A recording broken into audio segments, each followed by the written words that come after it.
Hi,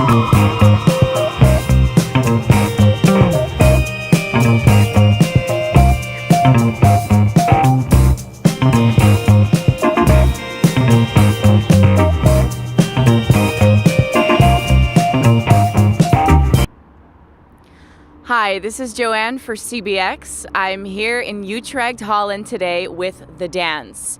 Next to me is the lead singer, Quinn. Hi, Quinn, how are you? I'm doing fine, thank you. How are you?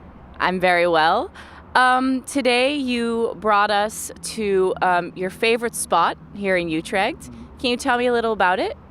Well, we're at a farm in Utrecht, Holland. We have a rehearsing room here, and it's an old sheep shed. So it's behind here, and normally we're inside, but once it's really nice weather, we step outside and we can sit here just to relax. So this is where you record your songs, and is this also where you write your songs? Normally we write our songs here as well. We do it as a group most of the time. Sometimes someone comes with an idea and then brings it to the rehearsing room and also studio, and we record it, we demo it, and we make a song of it. So there's a new album coming out in September, so everyone go to the stores.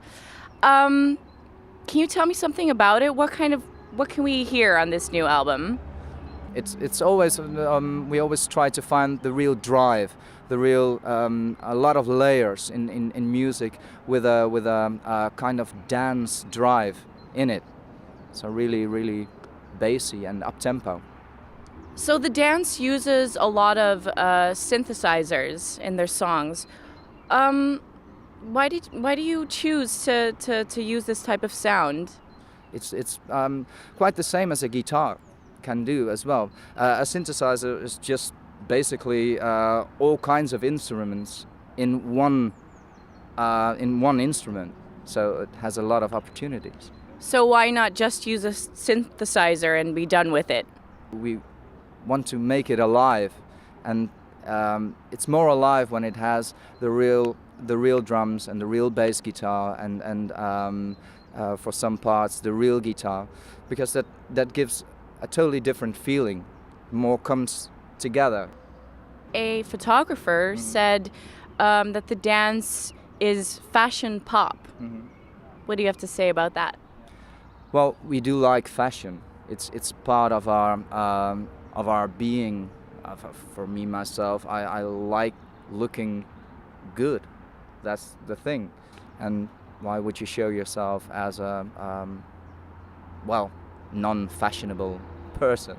Just throw it up.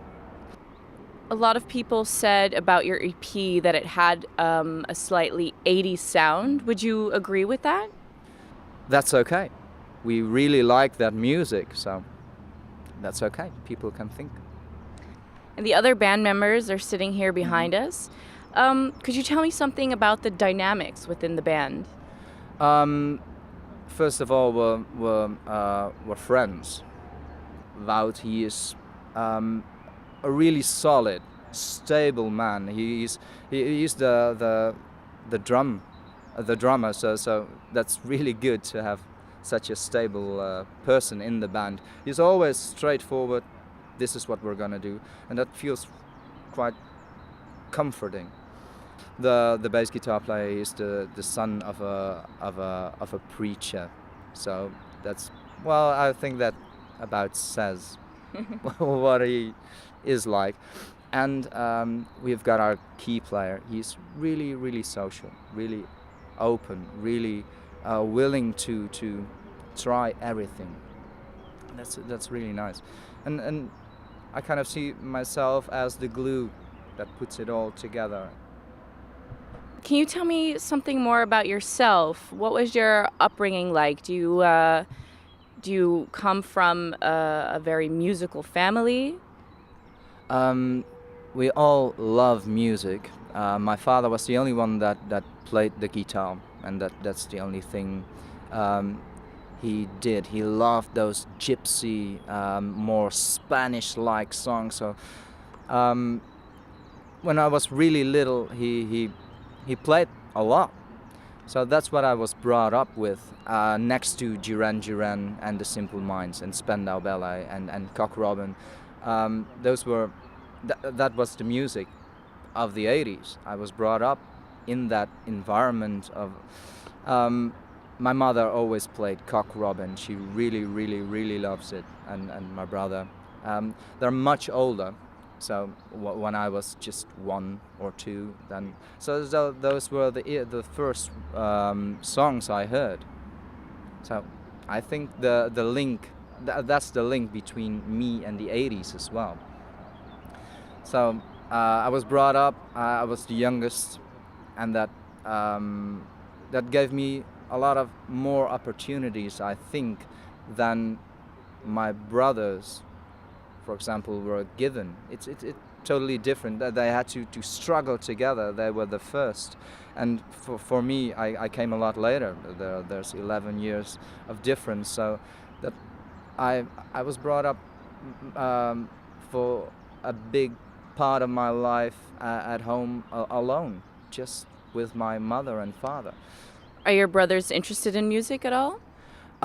Listening to it, they sure are. Yeah, my other brother was a big fan of Tina Turner as well, so I really really like that as well. Still do.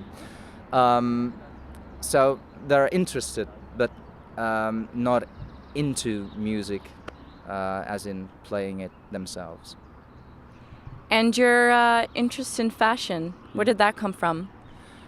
Well, my brother also had that, and he was really, really brought up in the 80s. He was so the way of looking, it was quite extreme. My mother was like, oh my God, what is this? Blonde hair and big hair and everything torn apart, and my mother is really, really fashionable herself. She's always trying to find nice new things, and so that's it. My father isn't around anymore. He passed away about 15 years ago already. Yeah, 15. So he used to be like really basic. Not when he was young. He was really, well, we call it a nosem. He was on a motorcycle and with leather jackets and everything. He was really, really, really quite a man. But he was a little man. Still, yeah. So that's. And first of all, I didn't think I could. Well, I didn't think of making music myself.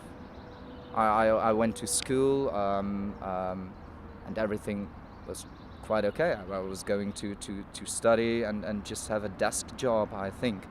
But then I decided to try to go to a school for actors, an acting school, and that worked out. So I became an actor, and that was the moment I thought, well, I was performing in several plays in Holland, and I thought, well, no, I really like the music. I would like to. So we found each other, and we're really going for the music now. That's great. So what are the other things the band is focusing on this summer besides the new album? We're performing a lot at a few festivals here in Holland, and that's really good to test our new songs before they're really, really on the album. You have to know what they're about, what the feedback is, and sometimes so it's really good to really perform them live. So you're playing a lot of festivals, Mm-hmm. all based in Holland? All based in Holland, yeah. Yeah, Holland is our base. So we start here and then perhaps conquer the world. Because I also hear that you're known in Japan. Yes, that's true. Our key player has a link with Japan, so he has a lot of friends there. So they listen to the music as well, and it turned out that a radio DJ there picked up our music, and yeah, she's written some nice stuff about our band. All right, well, thank you. This was Joanne Mackenzie for CBX. See you next time.